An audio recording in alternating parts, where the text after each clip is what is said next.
Hi friends, Siragadikka ஆசை சீரியலில் விஜயாவும் பார்வதியும் பண்ணுற அலப்பறம் தாங்க முடியல.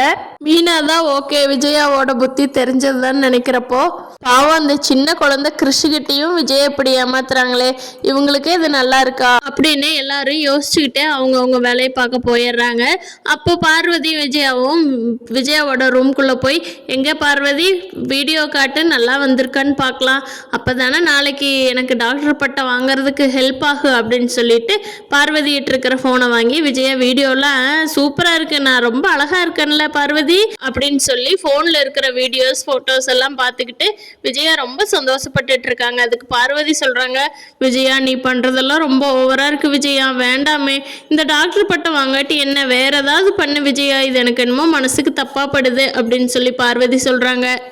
அதெல்லாம் முடியாது பார்வதி, எப்படியோ எனக்கு டாக்டர் பட்டம் நான் வாங்கியே தீரணும், இனிமேல் நான் போய் படித்து ஏதாவது பண்ணியல என்னால் பண்ண முடியாது, நடிக்கிறதா எனக்கு கை வந்த கலை பார்வதி, எனக்கு இதுதான் செட் ஆகும், நீ கம்முன்னு நான் சொல்கிற வேலையை மட்டும் பாரு, மீதியெல்லாம் நான் பார்த்துக்கிறேன் அப்படின்னு சொல்லிட்டு பார்வதியை சைலண்ட் ஆக்கிடுறாங்க விஜயா.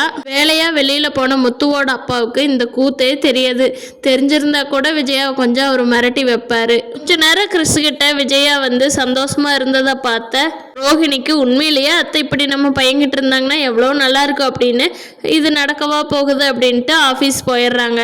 அங்கே நேற்ற மாதிரியே சீட்டு பிடிக்கிறதுக்கு நிறைய பேர் வந்துட்டு இருக்காங்க. அவங்க எல்லா பணத்தையும் கொண்டு போய் லாக்கர் வைக்கிறாங்க. எல்லா பணம் நிறையா சேர லாக்கர்லேயே வச்சு லாக் பண்ணிட்டு வர்றாங்க. கண்டிப்பாக அந்த லாக்கரில் இருக்கிற பணம் காணாமல் போகுது, பெரிய பிரச்சனையில் மாட்ட போகிறாங்க ரோஹிணியும் மனோஜும். அந்த பணத்தை யார் எடுத்தாங்க அப்படின்னு பார்க்குறப்போ கண்டிப்பாக கடையில் வேலை செய்கிற யாரோ ஒருத்தராக தான் இருக்கும்.